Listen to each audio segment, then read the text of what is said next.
ಹುಬ್ಳಿಗಿದ್ರಲ್ಲ ಕುಷ್ಟಿಗೆ ಹೌದರಿಂದ ಅವ್ರ ಮಗಳು ಅಂತ ಹೇಳಿ ಬಹಳ ಸಂತೋಷ ಆಯ್ತು.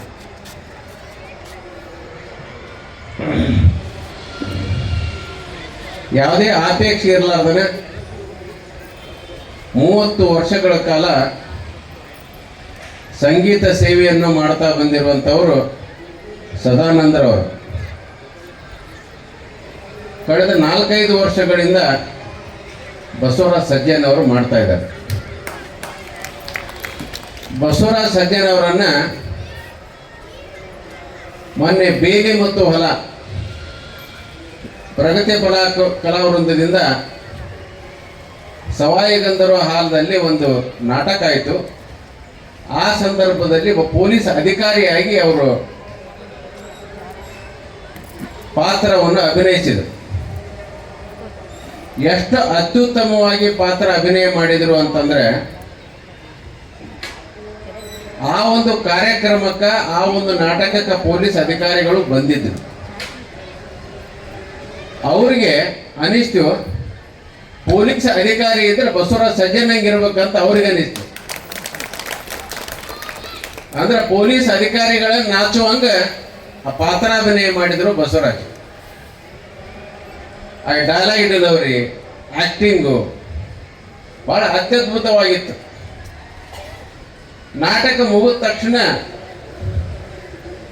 ನಾನು ಕೇಳಿದೆ ನಮ್ಮ ಈರಣ್ಣನ, ಅವರೇನು ಪ್ರೊಫೆಷನಲ್ ಆರ್ಟಿಸ್ಟ್ ಅಂತ ಕೇಳಿದೆ. ಏನಿಲ್ಲ ಅಂದ್ರು. ಅವ್ರ ಬಗ್ಗೆ ಸಂತೋಷ ಪಡುವಂಥದ್ದು ಎರಡು ಹೇಳಿದ್ದು ಅಂತಂದ್ರೆ, ನಾಟಕದ ಪ್ರಾಕ್ಟೀಸ್ ಮಾಡುವಾಗ ಒಂದು ದಿನ ತಪ್ಪಲಾರ್ದಂಗೆ ಬರ್ತಿದ್ರು ಅವರು. ಮಾತುಗಳನ್ನು ಬಹಳ ಪರ್ಫೆಕ್ಟ್ ಆಗಿ ಕಲ್ಕೊಂಡಿದ್ರು. ಹಿಂಗಾಗಿ ಡೆಲಿವರಿ ಬಹಳ ಚೆನ್ನಾಗಿ ಮಾಡಿದ್ರು ಅಂತ. ಬರೀ ಒಂದು ನಾಟಕ, ಒಂದು ನೆಪ ಮಾತ್ರಕ್ಕೆ ಯಾವುದೇ ಒಬ್ಬ ವ್ಯಕ್ತಿ ಯಾವುದೇ ಕೆಲಸವನ್ನು ತೆಗೆದುಕೊಂಡಾಗ ನಿಯತ್ತಿನಿಂದ, ಬದ್ಧತೆಯಿಂದ, ಪ್ರಾಮಾಣಿಕವಾಗಿ ಅದರಲ್ಲಿ ತನ್ನನ್ನು ತೊಡಗಿಸಿಕೊಂಡು ಕೆಲಸವನ್ನು ಮಾಡಿದರೆ ಅದರಲ್ಲಿ ಜನರು ಸಂತೋಷ ಪಡ್ತಾರೆ, ಅವರು ಕೂಡ ಸಂತೋಷ ಪಡ್ತಾರೆ. ಯಾವ ವ್ಯಕ್ತಿ ತಾನು ಮಾಡುವಂಥ ಕೆಲಸದಲ್ಲಿ ತನಗೆ ನಂಬಿಕೆ ಇಲ್ಲ ಅಂತಂದ್ರೆ, ಅಥವಾ ವಿಶ್ವಾಸ ಇಲ್ಲ ಅಂತಂದ್ರೆ, ಅವನು ಆ ಕೆಲಸದಲ್ಲಿ ಯಶಸ್ವಿ ಆಗೋದಿಲ್ಲ.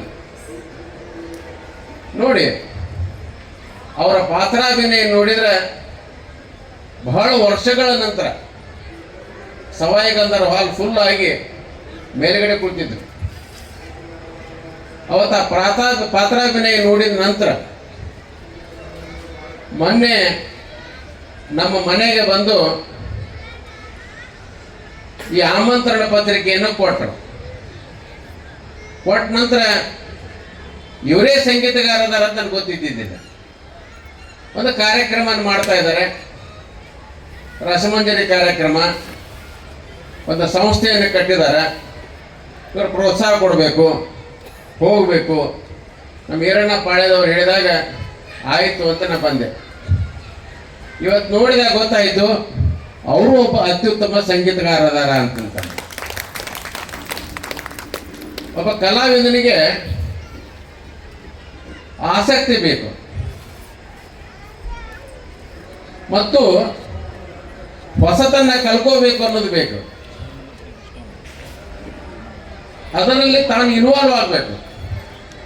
ತಾನು ಯಾರಿದ್ದೆ ಅಂತ ಅನ್ನೋದನ್ನು ಮರೆತು ಸಂಗೀತದಲ್ಲಿ ತನ್ನನ್ನು ಸಂಪೂರ್ಣವಾಗಿ ತೊಡಗಿಸಿಕೊಂಡಾಗ, ತನ್ಮಯನಾದಾಗ ತನ್ನ ಗುರಿಯನ್ನು ಸಾಧಿಸ್ತಾರೆ. ಈ ಸಂದರ್ಭದಲ್ಲಿ ನನಗೆ ನೆನಪಾಗೋದು, ಬಹಳ ಜನರಿಗೆ ಗೊತ್ತಿದೆ ಅಂತ ನಾನು ತಿಳ್ಕೊಂಡಿದ್ದೇನೆ. ಅಕ್ಬರ್ನ ಆಸ್ಥಾನದೊಳಗೆ ತಾನ್ಸೇನ್ ಅಂತಿದ್ದ, ತಾನ್ಸೇನ್ ಅಂತ. ಒಳ್ಳೆಯ ಉತ್ತಮ ಸಂಗೀತಗಾರ. ಎಂಥ ಸಂಗೀತಗಾರ ಇದ್ರು ಅಂತಂದ್ರೆ, ಅವರು ಹಾಡ್ಲಿಕ್ಕೆ ಹತ್ತಿದ್ರೆ ಮಳಿ ಬರೆಸ್ತಿದ್ರು. ಮಳಿ, ಮೇಘರಾಜನ ಮೇಲೆ ಹಾಡ್ಲಿಕ್ಕೆ ಹತ್ತಿದ್ರೆ ಮಳಿ ಬರ್ತಾ ಇತ್ತು.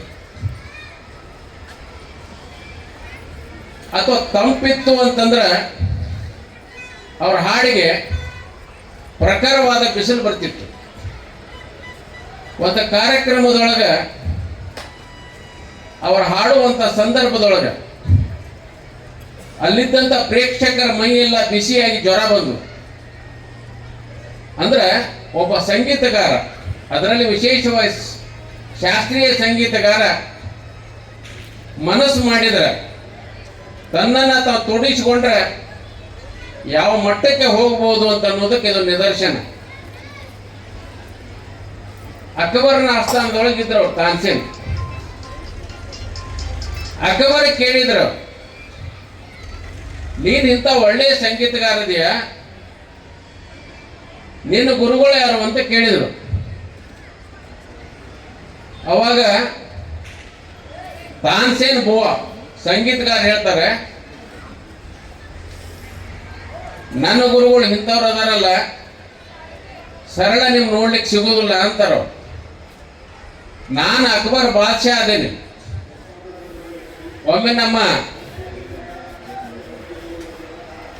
ಇಲ್ಲ ಮಹಾಸಭೆಗೆ ಅವ್ರನ್ನ ಕರೆಸ್ರಿ, ಅವರ ಸಂಗೀತವನ್ನು ಕೇಳುನು ಅಂತ ಹೇಳ್ತಾರೆ ಅಕ್ಬರ್ ಬಾದ್ಶಾ. ಅವಾಗ ತಾನ್ಸೇನ್ ಸಂಗೀತಗಾರ ಹೇಳ್ತಾರ, ಹಂತಿಂತವ್ರು ಕರೆದ್ರೆ ಬರೋದಿಲ್ಲ.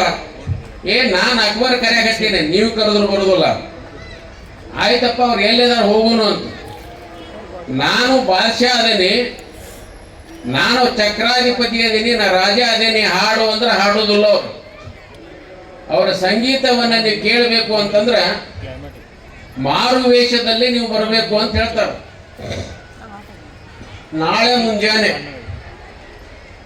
ಬ್ರಾಹ್ಮಿ ಮುಹೂರ್ತದಲ್ಲಿ ಮಾರು ವೇಷದಲ್ಲಿ ನೀವು ಬರಬೇಕು ಅಂತ ಹೇಳ್ತಾರೆ ಅಕ್ಬರ್ ಬಾದ್ಶಾ ತಾನ್ಸೇನ್. ಮುಂಜಾನೆ 4:30 ಗಂಟೆಗೆ, ಇದು ಯಾವಾಗ 16ನೇ ಶತಮಾನದೊಳಗಾದಂಥ ಘಟನೆ.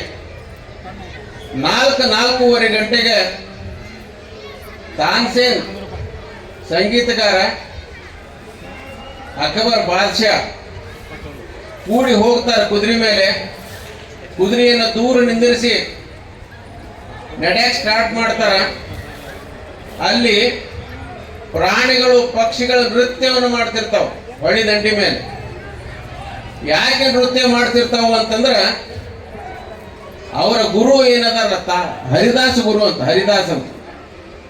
ಅವರ ಸಂಗೀತಕ್ಕೆ ಮನುಷ್ಯರೆಲ್ಲ ಪ್ರಾಣಿಗಳು ನೃತ್ಯ ಮಾಡ್ತಿರ್ತಾವ, ಹಕ್ಕಿಗಳು ನೃತ್ಯ ಮಾಡ್ತಿರ್ತಾವ. ಅವಾಗ ಅಕ್ಬರಿಗೆ ಆಶ್ಚರ್ಯ ಆಗುತ್ತೆ, ಇಂಥ ಮಹಾನ್ ವ್ಯಕ್ತಿ ಅದಾರಲ್ಲ ಅಂತ. ಹೇಳುವ ಉದ್ದೇಶ ಅಷ್ಟೇ, ಸಂಗೀತಕ್ಕೆ ಬಹಳ ಮಹತ್ವವಾದಂಥ ಶಕ್ತಿ ಐತಿ, ರೋಗ ನಿವಾರಣೆ ಮಾಡುವಂಥ ಶಕ್ತಿ ಐತಿ, ಆಯುಷ್ಯನ ವೃದ್ಧಿ ಮಾಡುವಂಥ ಶಕ್ತಿ ಐತಿ ಸಂಗೀತಕ್ಕೆ. ಅಂತ ಅದ್ಭುತವಾದ ಸಂಗೀತ ಸೇವೆಯನ್ನ ಮಾನ್ಯ ಶ್ರೀ ಬಸವರಾಜ್ ಅವರು, ವನ್ನಾರ್ ಅವರು, ಸದಾನಂದ್ ಅವರು ಮಾಡ್ತಾ ಇದ್ದಾರೆ. ಅವರಿಗೆ ಅಭಿನಂದನೆಗಳನ್ನು ಅರ್ಪಿಸ್ತಾ ಇದ್ದಾರೆ. ಯಾವುದೇ ಒಂದು ಸಂಗೀತ ಕಾರ್ಯಕ್ರಮ ಬೇಕು ಅಂತಂದ್ರೆ ಶ್ರೋತೃಗಳು ಬೇಕು, ಕೇಳುವವರು ಬೇಕು. ನಾ ಮಾತಾಡ್ತೀನಿ, ನಾ ಹಾಡ್ತೀನಿ, ನಟನೆ ಮಾಡ್ತೀನಿ ಅಂತಂದ್ರೆ ಅದಕ್ಕೆ ಕೇಳುವರಿಲ್ಲ ಅಂತಂದ್ರೆ ಯಾರ ಸಲ ಮಾಡಬೇಕು?